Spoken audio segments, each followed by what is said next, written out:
बिस्मिल्लाहिर्रहमानिर्रहीम। अस्सलाम वालेकुम स्टूडेंट्स, मैं आपका teacher Shahbaz. Welcome to our class. Students, आज हम मैथमेटिक्स ग्रेड 6 की बात कर रहे हैं और एक नया यूनिट है that is very interesting, unit number 7। देखते हैं स्टूडेंट्स।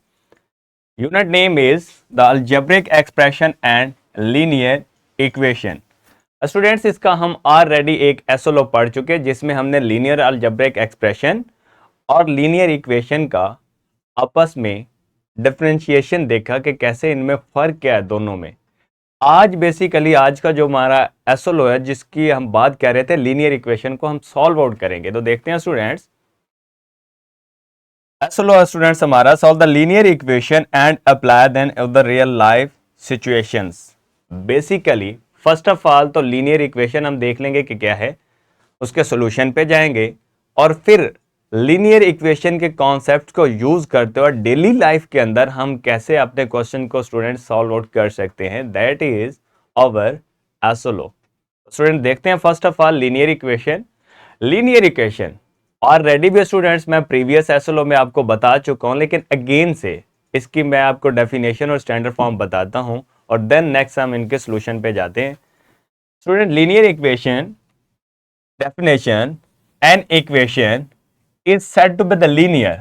एक इक्वेशन कोई भी हो जब उसके अंदर इक्वल का साइन आ जाए वो लीनियर कहलाएगी व्हेन द ग्रेटेस्ट एक्सपोनेंट और the power of the variable is 1। That is very interesting. यानी उस पूरी इक्वेशन के अंदर जो भी आपका वेरिएबल यूज हो रहा है उसकी ज्यादा से ज्यादा पावर कितनी होनी चाहिए स्टूडेंट? 1। अगर वेरिएबल की हाईएस्ट पावर 1 है पूरी इक्वेशन के अंदर, सिंगल वेरिएबल है आपका, तो फिर आपका क्या कहलाता है? ये linear equation in one variable. अगर एक से ज्यादा वेरिएबल है तो फिर वो वन वेरिएबल नहीं है, आपके 2 है 3 है, तो लीनियर इक्वेशन इन 2 और 3 वेरिएबल सेट कहलाएगी। Linear equation is any equation that can be written on the form of a x. अगर उसकी स्टैंडर्ड फॉर्म की बात करें, कोई भी हम कह रहे हैं कि लीनियर इक्वेशन जो सिंगल वेरिएबल के अंदर आती है, इसकी standard form students A x plus B is equal to 0 है। अब यहां ये a एंड b क्या है, दैट इज वेरी इंटरेस्टिंग। और एक कंडीशन भी है कि जो आपका a है कोफिशिएंट ऑफ x 0 नहीं होना चाहिए। फॉर एग्जांपल ये 0 हो जाता है स्टूडेंट, तो then basically b is equal to 0 आएगा, तो कांस्टेंट इज इक्वल टू 0 नहीं होता, ये इक्वेशन बनेगी नहीं, इसमें वेरिएबल ही नहीं रहेगा, तो इसलिए ये कंडीशन है। अब सेकंड इज दैट कि जो आपका a एंड b है ये क्या है, ये बेसिकली आपके रियल नंबर है। ये क्या है? आपके रियल नंबर और x वेरिएबल पर क्या है, a and b belongs to r। अब रियल में अगर मैं r की बात करता हूं तो that is union of rational and irrational number. Students, आपको पता है जो नंबर आपके पी और क्यू के फॉर्म में लिखे जा सकते हैं, एक्सप्रेस किए जा सकते हैं, रैशनल है, जो नहीं किए जा सकते वो इररेशनल है। तमाम जितने भी नंबर आपने देखे विदाउट आयोटा सारे के सारे आपके रियल है। ये आपके फ्रैक्शन में हो सकते हैं, डेसिमल में ए और बी हो सकते हैं, और कोई भी नंबर आपका होल या इंटीजर ये भी हो सकते हैं। रियल नंबर आपका कोई भी है, चाहे वो पॉइंट में है चाहे फ्रैक्शन में। ओके, नेक्स्ट स्टूडेंट, अगर हम स्टैंडर्ड फॉर्म ये जो बेसिकली हम a x plus B is equal to 0 कहना, ये basically linear equation in one variable की क्या है? Standard form. अगर इनकी एग्जांपल के स्टूडेंट्स हम बात करते हैं तो सिंगल वेरिएबल है x minus 6 is equal to 7, linear equation in one variable है। नेक्स्ट अगर हम बात करें तो which is 2x plus 13 is equal to 15। Main focus है वेरिएबल की हाईएस्ट पावर आपकी 1 है, सो ये लीनियर है। फर्स्ट इक्वेशन के अंदर वो 1 है, सो लीनियर है। थर्ड इक्वेशन की अगर हम बात करते हैं तो वेरिएबल y है बट हाईएस्ट पावर 1 है, नहीं है तो 1 है, इसलिए इसे स्टूडेंट्स क्या कहेंगे? लीनियर। तो सिंपल हमने ये देखा students, an equation is said to be the linear if highest power of variable is 1। या आप ये भी कह सकते हैं polynomial equation in which highest power या exponent of the variable is 1 या degree of the polynomial is 1। तो सो ये तमाम आपके बातें स्टूडेंट सेम है, कोई फर्क नहीं पड़ता, वेरिएबल की पावर 1 होनी चाहिए। मेन कॉन्सेप्ट ये है। स्टैंडर्ड फॉर्म पढ़ी which is A x plus B is equal to 0।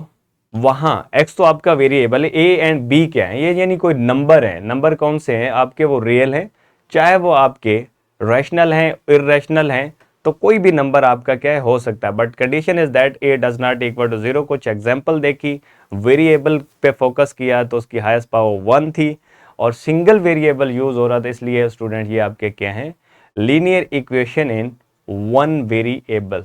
Next, अब सॉल्यूशन बात करते हैं स्टूडेंट, सिंपल सॉल्यूशन पे जाने से पहले स्टूडेंट्स कुछ स्टेप्स हैं कि लीनियर इक्वेशन को जब भी आपने सॉल्व करना हो तो कौन से स्टेप हैं या सॉल्व करने का मीनिंग क्या है।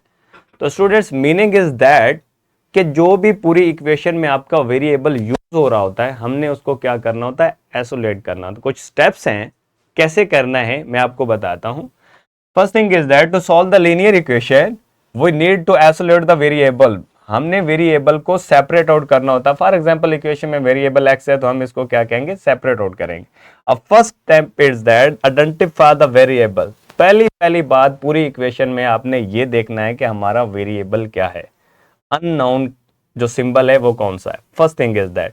सेकंड क्या है, वेरिएबल, उस वेरिएबल को हमने सेपरेट आउट करना। फॉर एग्जांपल उसके साथ कुछ एडिशन है नंबर की, या सब्ट्रैक्ट हो रहे हैं, मल्टीप्लाई हो रहे हैं, डिवाइड हो रहे हैं, तो हमने क्या करना है, उन सारे नंबर्स को क्या करना है, दूसरी साइड पे शिफ्ट करना, यानी वेरिएबल हमारा क्या होना चाहिए, सेपरेट आउट होना चाहिए।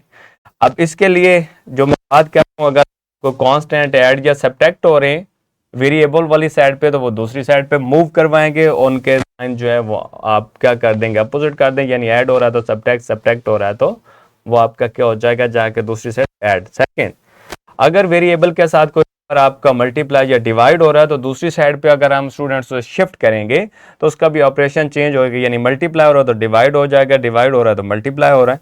थर्ड स्टेप क्या है कि सॉल्व फॉर द वेरिएबल। जब आप वेरिएबल को आइसोलेट कर लेंगे तो राइट साइड पे जितने भी आपके एडिशन सब्ट्रैक्शन के ऑपरेशंस बच जाएंगे वो आप लोगों ने परफॉर्म करने हैं ताकि आपका वेरिएबल का एक सिंगल आंसर मिल सके। Check your answer, that is very interesting. Last बात है, जो आपने वेरिएबल का आंसर निकाला उसको आप ओरिजिनल इक्वेशन में क्या करेंगे स्टूडेंट्स, पुट आउट। और पुट आउट करने के बाद अगर आपकी इक्वेशन की दोनों साइड्स इक्वल आ गई, यानी इक्वेशन सेटिस्फाइड हो गई, तो वो आप जो भी वेरिएबल का आंसर निकालेंगे that is said to be the solution of given equation. तब आप उसको क्या कह सकते हैं कि ये आपका एक्चुअल में सॉल्यूशन है। तो देखते हैं स्टूडेंट एग्जांपल के अंदर। एग्जाम्पल है students, we have to solve the equation which is 4x + 2 is equal to 10। Simple equation ली है स्टूडेंट्स मैंने। इसकी अगर हम सॉल्यूशन की बात करते हैं तो फर्स्ट ऑफ ऑल वेरिएबल हमारा x से हमने आइडेंटिफाई कर लिया, इसको आइसोलेट करना है। अब इसके साथ जो भी नंबर ऐड सब्ट्रैक्ट हो रहे हैं उन पे गौर करेंगे। अगर 2 यहाँ पे आपका ऐड हो रहा है तो दूसरी साइड पे शिफ्ट करके सब्ट्रैक्ट कर लेंगे, या हम दोनों साइड पे 2 को क्या कर लेंगे, सब्ट्रैक्ट कर लेंगे। सेम ऑपरेशन है, कोई इसमें प्रॉब्लम वाली बात नहीं है। तो we have to subtract 2 on the both side. यहाँ भी 2 सब्ट्रैक्ट किया, यहाँ भी 2 सब्ट्रैक्ट किया, 2 से कैंसल आउट, तो which is 4x। Right side पे 10 में से 2 सब्ट्रैक्ट करें विच इज 8। अब अगर x के साथ 4 का रिलेशन देखें तो ये मल्टीप्लाई हो रहा है। अब जब मल्टीप्लाई हो रहा है तो हम इसको दूसरी साइड पे डिवाइड करेंगे, या 4 पे दोनों साइड को डिवाइड कर दें। Divide both side by the 4 which is 4x divided by 4 and 8 divided by 4, 4 से कैंसल आउट, x आपका सेपरेट आउट हो गया। जब 8 को 4 पे डिवाइड करें आंसर विल बी 2। तो बेसिकली सॉल्यूशन के अंदर जो हम बात कर रहे थे कि हमने वेरिएबल को क्या करना होता है, सेपरेट आउट। तो आपके सामने है स्टूडेंट। हाँ, अगर ये देखना है कि क्या जो हमने आंसर निकाला ये ट्रू है या नहीं है, तो we have to put the value of x जो हमने फाइंड आउट किए इन द गिवन इक्वेशन। देखें अगर x हमारा 2 आया, x की जगह अगर 2 लगाते हैं तो 4 2s आर 8 और प्लस 2 करते हैं तो आंसर विल बी 10। तो 10 is equal to 10। So equation is satisfied by the value x is equal to. तो so we can say that x is equal to is the solution of that equation। अगर नहीं आएगा तो वो आपका solution equal दोनों side नहीं होगी तो इक्वेशन सॉल्यूशन नहीं कहलाएगा। दैट इज वेरी इंटरेस्टिंग, इसको माइंड में रखना है। अब जैसे हम कह रहे थे कि लीनियर इक्वेशन के एग्जांपल सॉल्व करने के बाद हम रियल लाइफ के अंदर भी देखेंगे कि कहाँ पे यूज होता है। स्टूडेंट्स बड़ी इंटरेस्टिंग एग्जांपल हैं, दिखने में लगेगा कि ये बड़ा टफ क्वेश्चन है, बट जब हम इसको लीनियर इक्वेशन में कन्वर्ट कर लेंगे तो दैट इज सो ईजी। देखते हैं स्टूडेंट, क्वेश्चन ये है कि you want to buy a notebook. आप एक नोटबुक लेना चाहते हैं। ईच नोटबुक कॉस्ट इज 20 रुपए। हर एक जो भी आप ले रहे हैं उसकी कॉस्ट 20 रुपीज है। एंड यू हैव 100, आपके पास 100 रुपया है। बताएं कितनी नोटबुक आप जो है वो बाय कर सकते हैं। तो अब देखें इसी स्टेटमेंट को, इसी सेंटेंस को हम क्या करेंगे, मैथमेटिकली कन्वर्ट कर लेंगे, देन सॉल्व करेंगे। अब फॉर एग्जाम्पल हमने नंबर ऑफ जो नोटबुक हैं उनको लेट कर लिया कि that is x, number of notebook हमारी क्या है, एक्स है। अब हमें नहीं पता कि कितनी नोटबुक्स जो है जो हम बाय करना चाहते हैं वो कितनी होगी, जबकि एक की कॉस्ट 20 और हमारे पास रुपीज कितने 100। तो सिंपल, जो एक की कॉस्ट है उसको मल्टीप्लाई करेंगे नंबर ऑफ नोटबुक के साथ।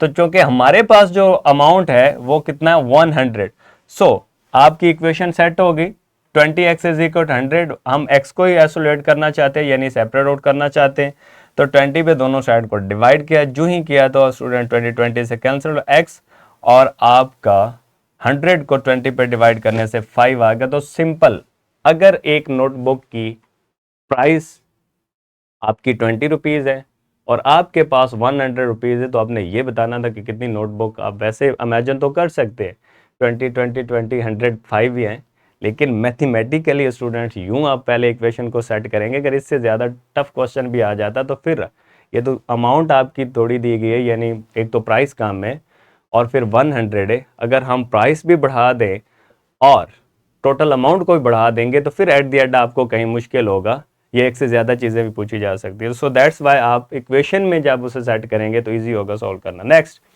अब ये फिर से एक बहुत इंटरेस्टिंग और डेली लाइफ के अंदर यूज भी होती है, आपकी एग्जांपल देखते हैं students. A taxi charges 50 plus, यहाँ प्लस 20 पर किलोमीटर। अगर इतनी मैं बात को मैथमेटिकली लिखूं तो that is 50 plus 20 rupees per kilometre. तो 20 इंटू किलोमीटर अगर मैं एक्स करता हूं तो ये बेसिकली आपकी इतनी स्टेटमेंट बन गई। इफ यू हैव 130, इसका मतलब है आपके पास 110, आपके क्या है 30 है, तो ये बेसिकली आपका क्या आ जाएगा 130। And how many kilometre you can travel, अगर आपके पास रुपीज 130 है तो बताएं कितने किलोमीटर आप क्या कर लेंगे, ट्रेवल कर लेंगे। इक्वेशन तो स्टूडेंट मैंने सेट कर दिए और नंबर ऑफ किलोमीटर को मैंने क्या कह दिया, एक्स है। मजीद सोल्यूशन के अंदर स्टूडेंट देख लेते हैं।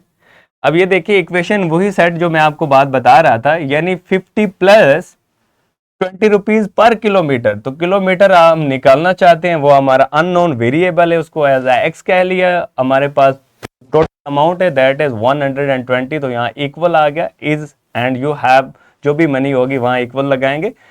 अब हमें क्या करना है, एक्स को सेपरेट आउट करना है। 50 आपका क्या हो रहा है, दोनों साइड पे ऐड हो रहा है, तो हम सब्ट्रैक्ट करेंगे। जैसे ही दोनों साइड पे 50 को सब्ट्रैक्ट किया, 50 50 से cancel out, 20x is equal to 130 में से 50 सब्ट्रैक्ट किया तो 80।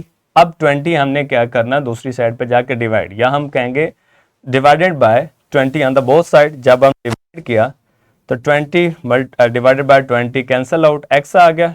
और अगर आप 80 को 20 पे डिवाइड करें आंसर विल बी 4। बेसिकली अगर 50 रुपया कुछ आपका एक्स्ट्रा पड़ रहा है और 20 रुपीज़ पर किलोमीटर, आपके पास 130 रुपए हों, आप सिर्फ और सिर्फ 4 किलोमीटर डिस्टेंस कवर कर सकते हैं। पैसे ज़्यादा होंगे तो ही ज़्यादा आप ट्रैवल कर सकते हैं। तो खैर आई होप सो आप लोगों ने गेन किया होगा। अगर होमवर्क की बात करें तो स्टूडेंट्स आपकी एक्सरसाइज 7B का क्वेश्चन नंबर 1, 2 एंड 6 आप लोगों ने सॉल्व करना है। और नेक्स्ट हमारा रिसोर्सेज स्टूडेंट्स पहले की तरह, फर्स्ट वन आपकी वर्कशीट है and second one is the question bank and third one is lesson plan and fourth one is power point presentation. Students मैं अपने लेक्चर को समराइज करता हूं।